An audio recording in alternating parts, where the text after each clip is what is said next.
What are the best photo and video settings for that professional, good-looking shot? Well, I'm going to show you guys in today's video. Alright,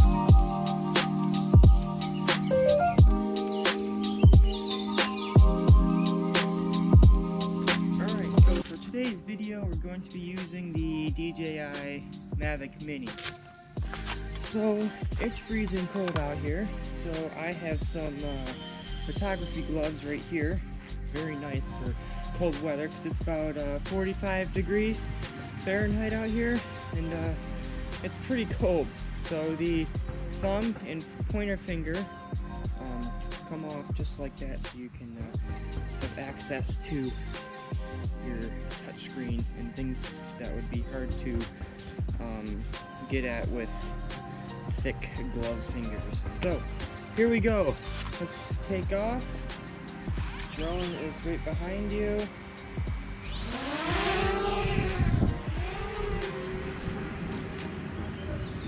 And we're off, going back to China. So today is it's a pretty dull day, mostly cloudy. There is a little bit of blue sky showing, but this is a little bit easier if you're doing this at during a dull day, which a dull day is not very good for photography, so I guess I wouldn't recommend it. But sunset is also a good time to do this. I'm not really pointed at the sun, so if you are doing this during a sunset and you're pointed at the sun, or it's a bright sunny day out, you might want to use some ND filters. But this video, we are not using ND filters. We are just doing what we have right on the app. So let's get right into it. So here we are. As you can see, if I point the camera upwards, over here it's pretty dull and ugly out. As you can see there's a little bit of sky up there. So how we do this, so as you can see, as I pan from the ground up to the sky, you can see that auto exposure change. So if I go from the sky, a little bit of lag, to the ground, you can see that auto exposure change. And that just, if you're doing like professional like videos and stuff, that just doesn't look very good. So how to fix that? Oh, getting some lag here.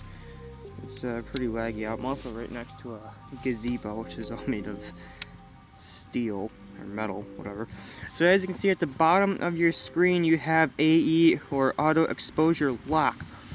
So if you push that, that locks your exposure. So then if you go pan upwards, as you can see, this exposure is not changing at all. So it's just way overexposed, the sky is, but the ground looks good. So if you turn that off, and you go look at the sky, and hit that auto exposure, and then you look back at the ground is underexposed. So what you want to do for that is maybe look, have the horizon maybe in the middle of your screen, or maybe just above the middle, and then push that exposure lock, and it still looks a bit dark. So maybe we can try having it even more, just like that. And then that. Then if you go look at this part of the sky, you're gonna have to change it for every shot. So this part is still a little bit overexposed. So what you can do, you can adjust your exposure value.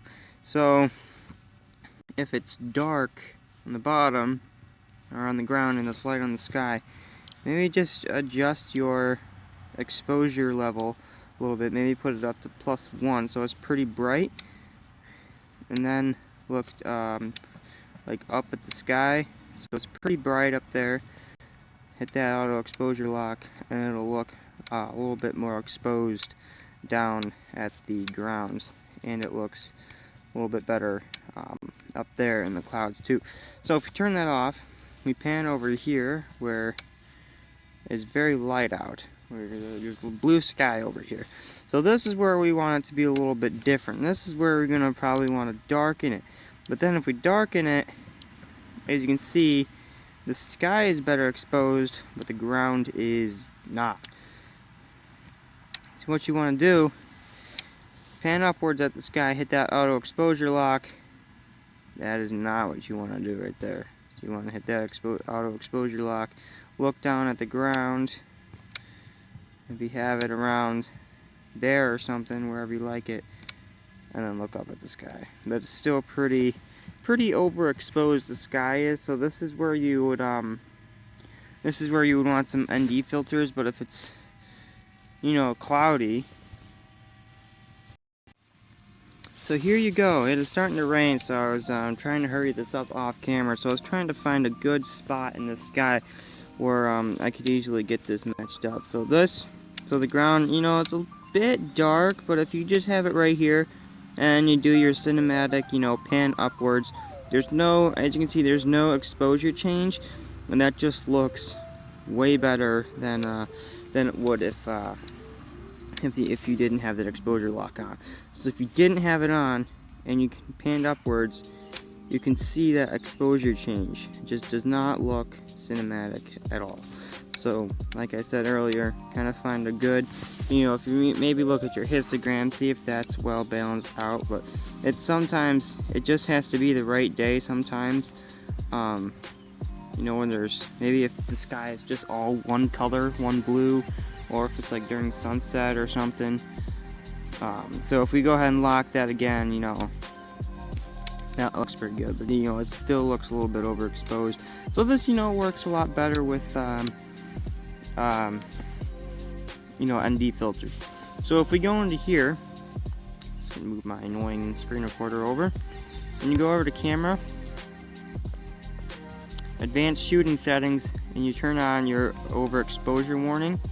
That will be your zebra stripes. This is where you can see where you are overexposed right there. Those are all your overexposed areas. So find an area where it is not too overexposed, or you can just adjust and play with this, like maybe darken it or whatever. But then you know, your ground looks too dark, so maybe have it, and it looks a little overexposed there.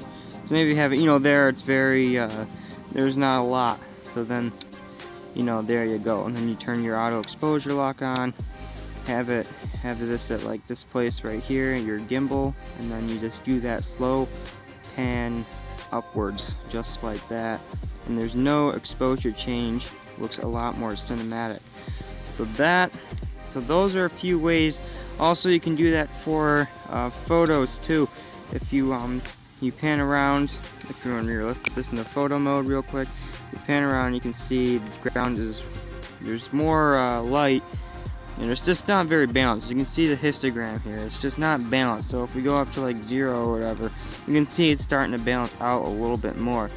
So I don't even know what I just, oh yeah, this thing right here, see that kind of, that makes it a lot more balanced right there. So if we go up, you know, it's still, it spikes up a lot to where it is too light. So maybe like +3 right there.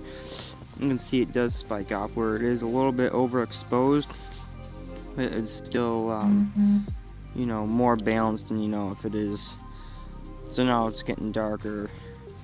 Or if you go all the way down, then it all just goes to that one side. So you want to try and have your histogram balanced just like that. And that is another way to get a good photo. Let's take that picture right there. Take it. Take the picture. There we go. So, yep, just a few ways to get some better shots right there without using ND filters. Move my screen recorder back. So we're gonna go ahead and come down and land because it is starting to rain just a bit here. But those trees do look really nice. So where am I? I'm down there.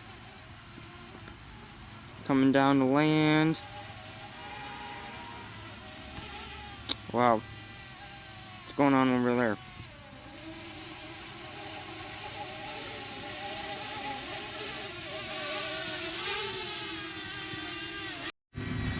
Alright, so there we go. It's starting to rain, so I gotta hurry up and land this thing.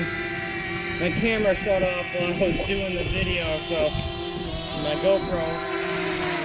There we go. So the drone is landed. So man, yeah, it's raining now, so I gotta get this stuff packed up. So I hope you enjoyed that video. If you did, give it a thumbs up. If you did enjoy, leave a comment down below. Like I said, give it a thumbs up. Subscribe if you haven't, and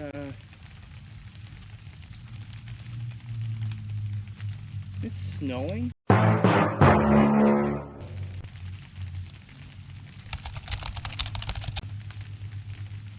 It's raining What the heck? What? It's raining ice. So, yeah, there you go. That gives you an idea of how cold it is out here. So, yeah, leave a like, subscribe, blah, blah, blah, and I'll see you in the next video. Bye.